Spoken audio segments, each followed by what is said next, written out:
Yan, hello guys. My name is JB Albergado from BSIT 3C. This is my midterm examination. Tayo sa my database. Ang pangalan ng database na ginawa namin ay midterm exam. And nandito yung mga tables. Ayan. So, first thing, ang unang gagawin ay retrieve all primary products from the database and organize them based on size. So, itong syntax lang ang makaka-retrieve ng lahat ng primary products sa database natin. Tapos i-organize natin siya sa size.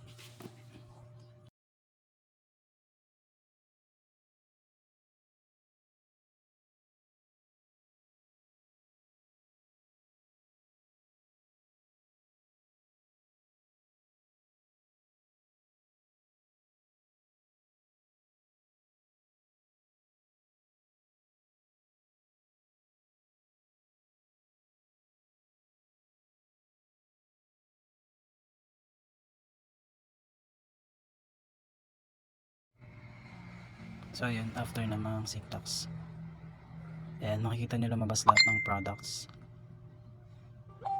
Tapos may nakalagay na large and medium.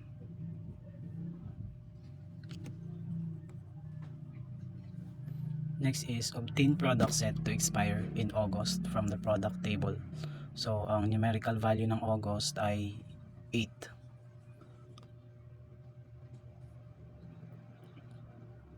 So lalagay lang natin yung expiration date dyan. Tapos lalagyan natin ng 8 sa dulo para lumabas yung numerical value ng August. Ayan. Connect natin sa dates. Yan. Nandiyan na siya.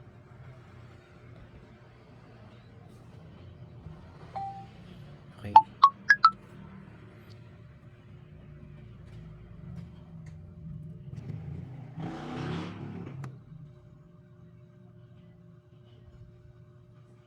Next is calculate the total sales from the product cart table including product name, size, and quantity. So ang kakalculate natin dito yung total sales ng mga product sa product cart. Kailangan ma-include natin yung product name, size, and quantity kasi yun yung nakalagay sa instruction.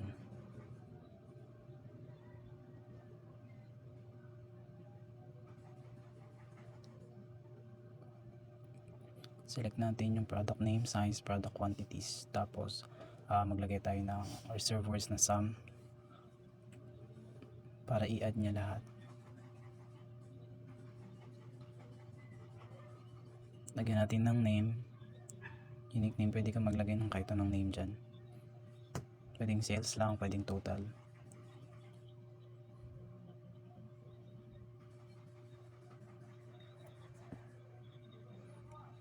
From product cart.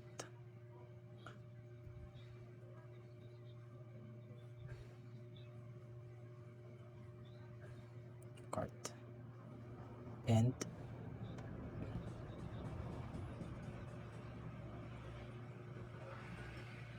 run.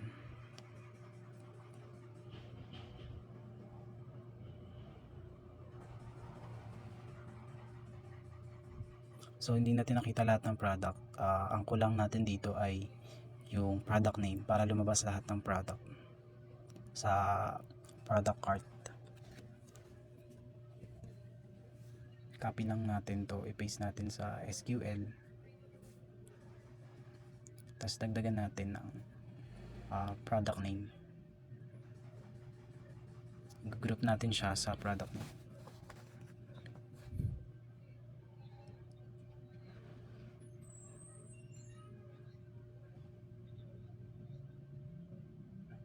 There you go.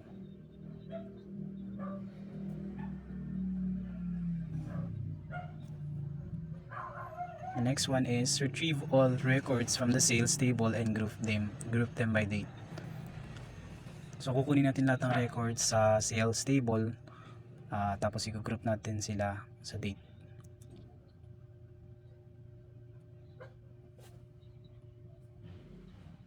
Ayan, select all records from sales.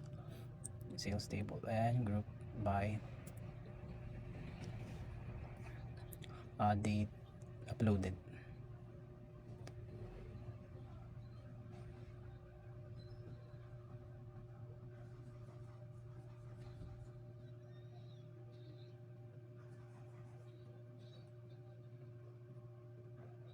And then run.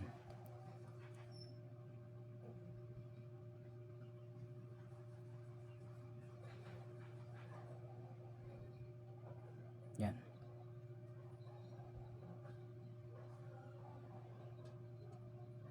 So hindi natin uli nakita yung lahat ng product. Lalagay na talaga natin yung product name para lumabas lahat ng nakalagay doon sa table.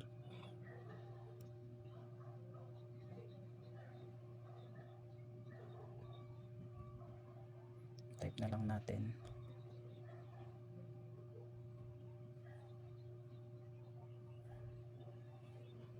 group by date uploaded and product name.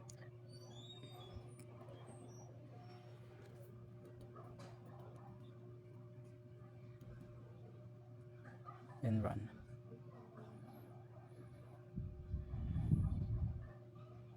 There you go, lumabas lahat. Ayan.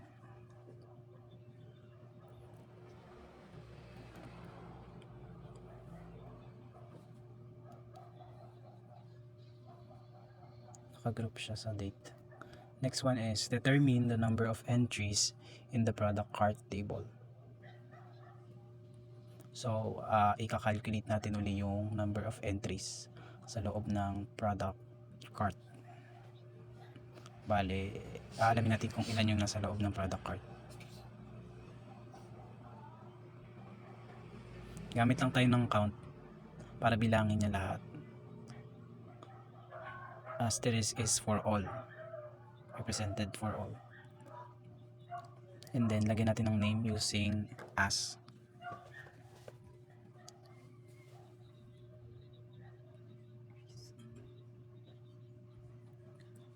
From product cart. And then end.